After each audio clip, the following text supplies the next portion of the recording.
Assalamualaikum warahmatullahi wabarakatuh. Halo teman-teman semuanya, perkenalkan aku Kalunadi Baramesti dengan NIM 2410862032. Nah, saat ini aku bakal nyeritain terkait study case yang berkenaan dengan analisis psikologi manusia. Nah, study case atau pengalaman yang aku bakal ceritain ini adalah pengalaman yang aku alamin sendiri, yaitu saat aku di kelas 10 SMA. Nah, kita balik ke masa lalu aku terlebih dahulu ya. Nah, saat di sekolah dasar maupun di SMP itu aku sangat aktif ya orangnya.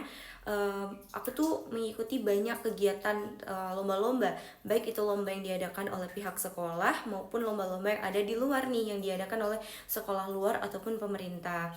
Nah, lomba-lomba yang aku ikutin tuh berkaitan dengan public speaking, seperti lomba pidato, lomba puisi, lomba orasi, kemudian lomba storytelling dan berbagai lomba lainnya.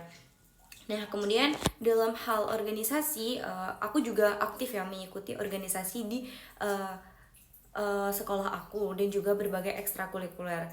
Nah, kemudian dalam hal akademik nih, aku juga termasuk peringkat yang tinggi di kelas. Jadi saat SD waktu itu aku belum merasa terpressure atau aku masih merasa enjoy dan senang menjalani kegiatan aku sehari-hari.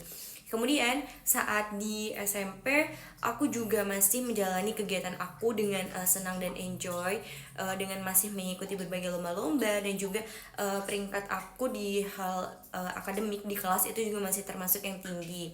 Nah, terkait orang-orang sekitar, keluarga besar aku, kemudian orang tua aku, teman-teman dan para guru di SD maupun di SMP itu sangat mendukung ya berbagai kegiatan aku. Jadi aku merasa sangat percaya diri lah pada masa itu. Dan aku juga merasa sangat enjoy menjalani hari-hari saat itu. Nah, saat aku memasuki kelas 10 SMA, aku itu berada di kelas unggul IPA. Jadi otomatis anak-anak atau siswa-siswi yang berada di kelas itu merupakan anak-anak yang sangat pintar, pandai, baik dalam hal akademik maupun non-akademik. Nah, melihat hal tersebut, aku tuh perlahan-lahan tuh mulai terpressure gitu loh, kayak dalam hal akademik nih aku sudah tidak termasuk peringkat tertinggi, kemudian dalam hal non akademik lomba-lomba pun aku nggak terpilih nih untuk mengikuti lomba-lomba di SMA tersebut maupun mewakili SMA tersebut. Jadi aku merasa tertinggal, aku merasa kecewa, aku merasa tertekan, kemudian aku juga merasa terpressure, aku juga merasa tidak enak terhadap orang tua aku. Pokoknya berbagai psikologis batin itu menyerang aku saat itu. Nah, uh, saat itu untungnya aku tuh menjalin pertemanan baik nih dengan teman-teman aku saat di SMA.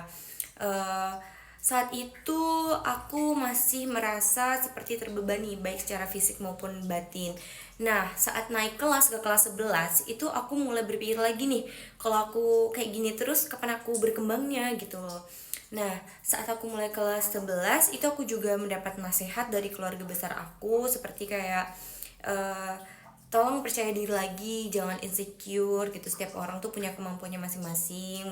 Nah, terus teman-teman dan para guru aku tuh juga ikut mendukung gitu loh, tidak menambah pressure gitu. Jadi saat itu aku juga berusaha memulai memberanikan diri lagi untuk seperti mendaftar lomba-lomba. Terus aku juga semakin rajin lagi belajarnya. Terus aku juga mencari berbagai motivasi di media sosial yang membuat aku lebih percaya diri lagi terhadap kemampuan dan diri aku. Nah, setelah berbagai hal yang aku hadapin, kemudian aku juga melakukan komunikasi interpersonal yang baik nih dengan berbagai orang-orang sekitar aku. Akhirnya saat kelas 11 itu aku mulai mendapatkan kepercayaan diri aku lagi. Aku mulai mengikuti berbagai organisasi lagi, kemudian mulai memberanikan diri untuk mengikuti lomba-lomba lagi. Nah, kaitannya dengan materi aku, saat itu aku menggunakan konsep-konsep sensasi, kemudian berpikir yang sangat melelahkan batin aku ya saat itu. Aku juga menggunakan konsep memori dan persepsi terkait beberapa hal saat itu. Kemudian faktor personal yang mempengaruhi aku saat itu yaitu emosi yang belum stabil, kemudian kepahaman aku terkait kondisi aku saat itu belum terlalu mendalam, dan faktor situasional yang mempengaruhi aku saat itu adalah lingkungan sosial yang membuat aku tertekan atau terpressure. Oke, mungkin itu saja yang mau aku ceritakan terkait studi case atau pengalaman aku terkait materi psikologis manusia ini. Sekian dari aku, bye bye. Assalamualaikum warahmatullahi wabarakatuh.